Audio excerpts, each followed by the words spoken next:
बिस्मिल्लाहिर्रहमानिर्रहीम। अज़ीज़ तलबा अस्सलाम वालेकुम। हम इस सीरीज़ में पढ़ रहे हैं टाइप्स ऑफ रिलेशन। तो लास्ट वीडियो में हमने रिफ्लेक्सिव उनमें क्या डिफरेंस है वो देखा था। आज हम बात करते हैं सिमेट्रिक रिलेशन पे। तो सिमेट्रिक रिलेशन क्या है?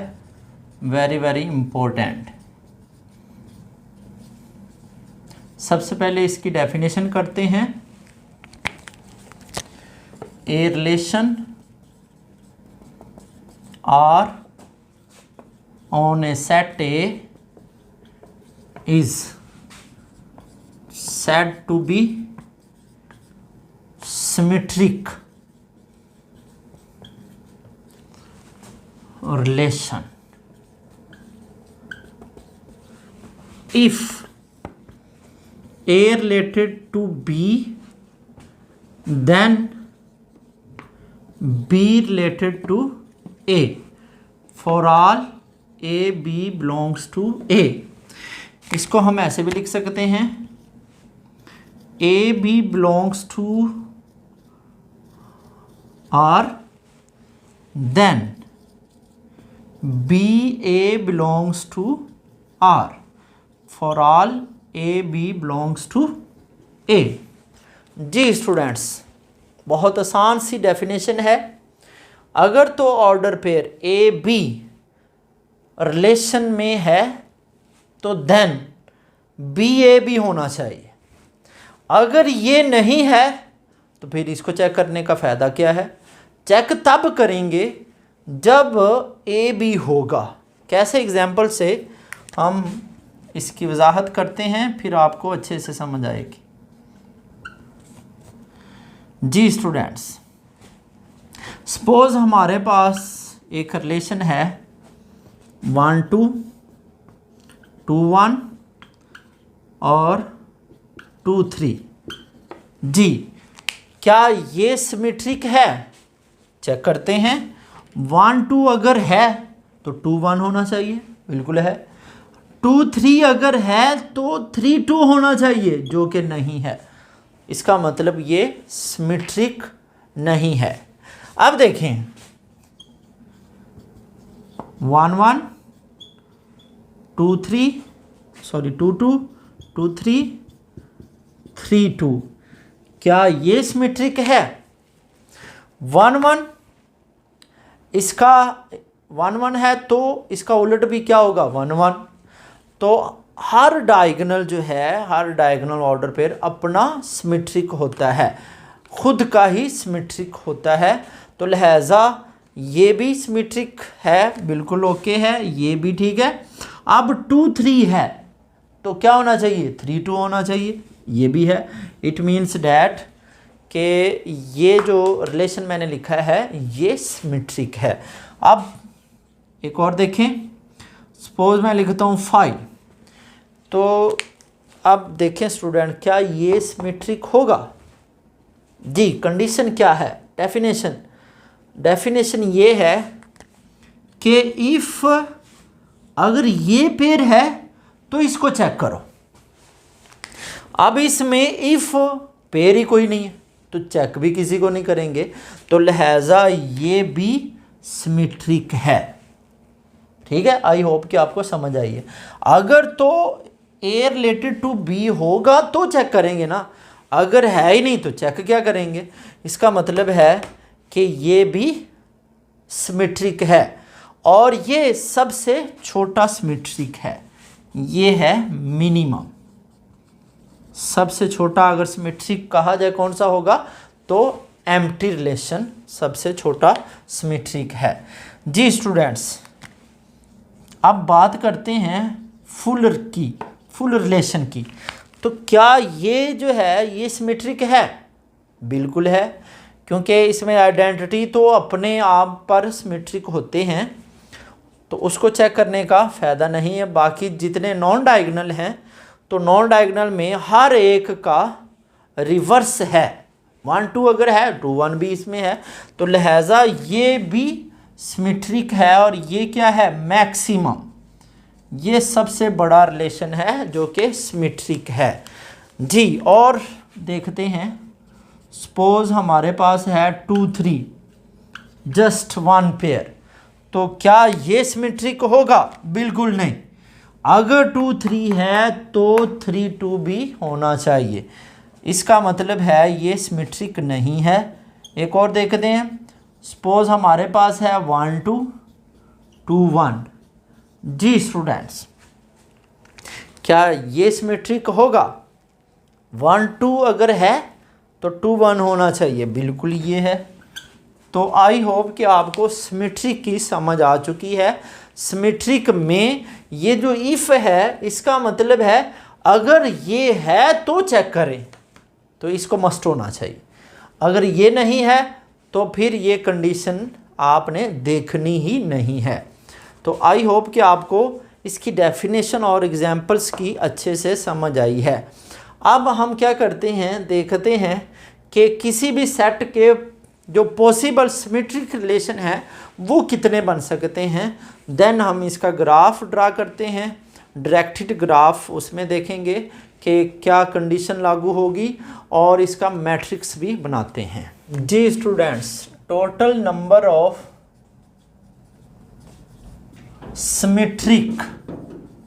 Symmetric relation on a set, किसी भी सेट पे टोटल सिमेट्रिक रिलेशन कितने हो सकते हैं अभी हम देखते हैं। हम सेट ले रहे हैं 1 2 3। जी, तो एक रो से हम फाइंड करते हैं। तो इस तरीके से फाइंड करेंगे, हमें ज़्यादा आसानी होगी। ये देखते हैं जी, ये है 1 2 3 1 2 3 1 1 1 2 1 3 2 1 2 2 2 3। इसी तरह ये क्या आएगा 3 1 3 2 एंड 3 3। ये हैं पॉसिबल ऑर्डर पेयर किसके? ए क्रॉस ए के। अब हम देखते हैं कि सिमेट्रिक रिलेशन इससे कितने बनाए जा सकते हैं, इसको ज़हन में रखते हुए। तो हमारे पास ये जो ए क्रॉस ए है, इसमें टोटल ऑर्डर पेयर कितने होंगे? N square. ठीक है। अब एन स्क्वायर में ये जो हैं डायगोनल हैं, तो डायगोनल कितने हैं? एन 1 2 3। इन जनरल हमने एन लिखा है। तो रिमेनिंग क्या होंगे? Non diagonal. ये हम बात प्रीवियस वीडियोस में कर चुके हैं। जी स्टूडेंट्स, अब ध्यान से देखें कि सिमेट्रिक में हम कौन से पेयर ले सकते हैं और कौन से नहीं ले सकते। तो वेरी इंपॉर्टेंट ये है, गौर से देखिएगा। अब देखें, सबसे पहले बात करते हैं इन डायगोनल की। तो क्या हम जो सिमेट्रिक में डायगोनल ले सकते हैं? जी बिल्कुल, 1 1 ले सकते हैं और नहीं भी ले सकते। इसका मतलब हर डायगोनल के ऑर्डर पेयर के लिए ऑप्शन कितनी हैं? 2। हम 1 1 ले भी सकते हैं, नहीं भी ले सकते। तो हमने जब देखा था लास्ट वीडियो में रिफ्लेक्सिव के लिए, इरिफ्लेक्सिव के लिए जो डायगोनल था उसके लिए सिर्फ एक ही ऑप्शन थी, या तो लें या फिर नहीं लें। अब क्या है, डायगोनल के हर ऑर्डर पेयर के लिए 2 ऑप्शन हैं। इसका मतलब क्या होगा फिर? ये आएगा 2 की पावर n। जी स्टूडेंट्स, आई होप कि आपको समझ आई है। अगर एक ही ऑप्शन हो फिर हम 1 लिखेंगे। अब हर एक के लिए कितनी ऑप्शन है? 2। जी, अब देखते हैं रिमेनिंग।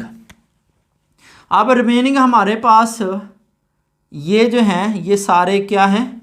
Non diagonal. अब नॉन डायगोनल में सिमेट्रिक जो है वो हमने ये देखा था कि अगर हम 1 2 लेते हैं तो हमें लाजमन 2 1 लेना पड़ेगा। इसका मतलब ये है कि अगर 1 2 हम ये लेते हैं तो ये 2 1 भी लेना पड़ेगा। अगर हम 1 3 लेंगे तो इट मीन्स 3 1 भी लेना पड़ेगा। अगर हम नॉन डायगोनल में एक एलिमेंट लेते हैं तो दूसरा उसके साथ मस्ट आएगा। इट मीन्स डैट हम एक की बात नहीं कर रहे, फिर हम नॉन डायगोनल में एक एक लेंगे तो इसका मतलब डबल आएंगे। तो हम नॉन डायगोनल में फ़र्ज़ करें ये टोटल 6 एलिमेंट हैं, अगर हम 3 सिलेक्ट करते हैं, इसका मतलब हमने 3 सिलेक्ट नहीं किए, हमने कितने सिलेक्ट किए हैं, टोटल 6 किए हैं। ठीक है, तो हम क्या करते हैं फिर, टोटल नंबर ऑफ अगर नॉन डायगोनल में n² - n है तो हम क्या कर देंगे, उसको हाफ कर देंगे। जी स्टूडेंट्स, ये हमने हाफ क्यों किया, क्योंकि नॉन डायगोनल में अगर हम एक की बात करते हैं तो दूसरा मस्ट हो जाता है। ठीक है, तो आई होप कि आपको समझ आई है। अब हमारे पास नॉन डायगोनल हाफ रह चुके हैं और उन हाफ की ऑप्शन है कि हम ये ले भी सकते हैं, ये लेने का मतलब है ये दोनों, ठीक है, ले भी सकते हैं, नहीं भी ले सकते हैं। तो उसके लिए हमारे पास 2 चॉइस हैं, तो हम लेंगे 2 की पावर n² - n/2। आई होप कि आपको इसकी समझ आई है। तो ये हैं हमारे पास टोटल आउटकम। ठीक है, इनको मल्टीप्लाई करते हैं, बेस सेम है तो हम क्या करते हैं, इसको सॉल्व करते हैं। ये आएगा 2n और प्लस n² - n/2। जी स्टूडेंट्स, एलसीएम लेंगे तो आएगा हमारे पास 2n + n² - n और 2 की पावर आएगी n² + n। कॉमन अगर हम लेते हैं तो इसके डिवाइडेड में 2 भी है। अगर हम कॉमन लेते हैं तो स्टूडेंट आएगा n × n+1/2। जी, ये हमारे पास फार्मूला है n × n+1, जो कि हमें बताएगा कि किसी भी सेट में total number of symmetric relation कितने होंगे। आई होप कि आपको इसकी समझ आई है। जी, अब इसका हम ड्रा करते हैं, कोई भी सिमेट्रिक रिलेशन लेके हम उसका ग्राफ भी ड्रा करते हैं और उसका जो मैट्रिक्स भी बनाते हैं। जी स्टूडेंट्स, हमारे पास सेट है 1 2 3 A क्रॉस A में से हम एक रिलेशन सिमेट्रिक लेते हैं 1 2 सपोज 2 1 1 1 3 3 और सपोज लेते हैं 2 3 और 3 2। ये हमने एक रिलेशन लिया है जो कि सिमेट्रिक है। 1 2 के लिए 2 1 होना चाहिए, बिल्कुल है। ये 1 1 और 3 3 डायगोनल हमेशा सिमेट्रिक होते हैं। 2 3 के लिए 3 2 होना चाहिए। जी, अब इसका हम ग्राफ ड्रा करते हैं। बहुत आसान है, हमारे पास 3 वर्टेक्स हैं। सपोज ये 1 है, 2 है, 3 है। जी, 1 2 का मतलब ये एज है और 2 1 भी होना चाहिए। ये है सिमेट्रिक, अगर 1 2 है तो 2 1 होना चाहिए। ठीक है, इसी तरह 1 1 का मतलब लूप भी अलाउ है और 3 3 का मतलब इस पे भी लूप है और 2 3 अगर है तो क्या होना चाहिए, बिल्कुल 3 2 भी होना चाहिए। जी स्टूडेंट, आई होप कि आपको समझ आई है।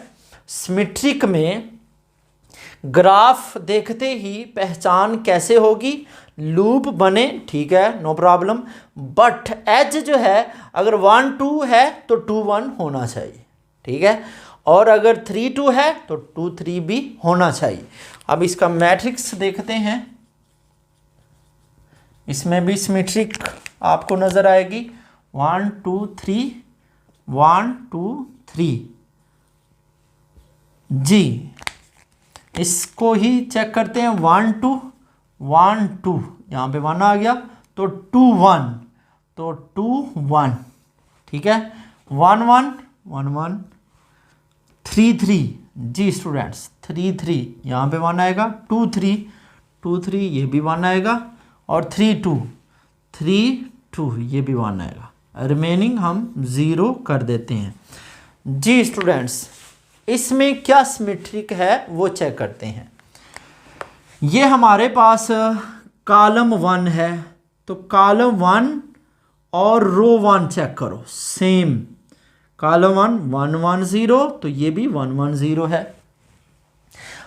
अब कॉलम 3 चेक करें, कॉलम 3 क्या है 0 1 1, तो रो 3 भी इतनी होनी चाहिए सेम 0 1 1। जी स्टूडेंट्स, आई होप कि आपको समझ आ रही है इसमें सिमेट्रिक की।